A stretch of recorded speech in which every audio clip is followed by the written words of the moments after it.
Mga higala, hatag ko gamay komentaryo aning pamahayag sa tuig suon. Ato sa siya paminaon. 1:1. Okay, ato pa sound. In the beginning, the world already existed. Sa sinugdanan, ang kalibutan naa. O nagkaroon dire, the world was with God. Ang pulong kauban sa Dios. So kung nauna ang simbahan, nauna pa rin ang simbahan sa Dios. Kay ang word was with God. Ang pulong uban man sa Dios. So nauna pang simbahan sa Roman Catholic kontra sa Dios. Pagkadakong bakak mga higala. So Father Darwin, inyong Biblia John 1:1, pakyas na po si Darwin Gitngano. Ani nga maong statement niya nga ang nauna mao ang simbahan kumpara sa pulong sa Dios. Pakyas higala. God bless. Unsa kano to? Unsa to be? Ato utrohon na to be? Unsa to? 1:1.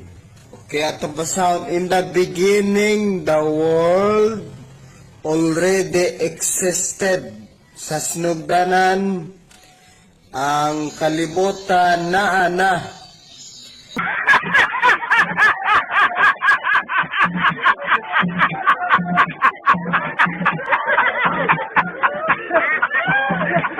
Kani mo ni iyang gi-counter bahin sa pagpamahayag ni Father Darwin. Sumala pa ni Father Darwin, ang Biblia ulahira kaysa Catholic Church. Kaya diin ang Catholic man mao nag-compile og nahimo siya nga official teaching sa atong simbahan.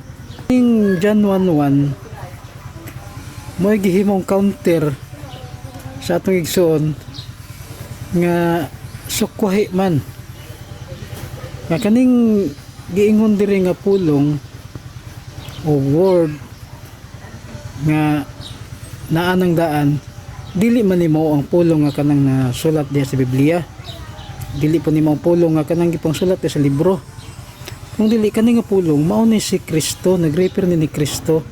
Atong basahon diri mo padayon ta diri sa John 1 verse 14. Kani nagaingon, "And the word became flesh and dwelt among us, and we have seen his glory, glory as of the only Son from the Father, full of grace and truth." So, dugang pagtuon pa Brad, kung magbasa ganing Biblia, dili lang kay mukutlo lang kada sa usa ka bersikulo. Basaha gyud ng tibuok chapter kay aron naman ang sumpay. Kasi basa ra ka sa John 1:1, imong pulong dili man na pulong nga kaning isulat sa libro na ang imong basahon naglahos kana nga word nga pulong si Kristo man na nga nagkatawo puyo uban kanato. God bless.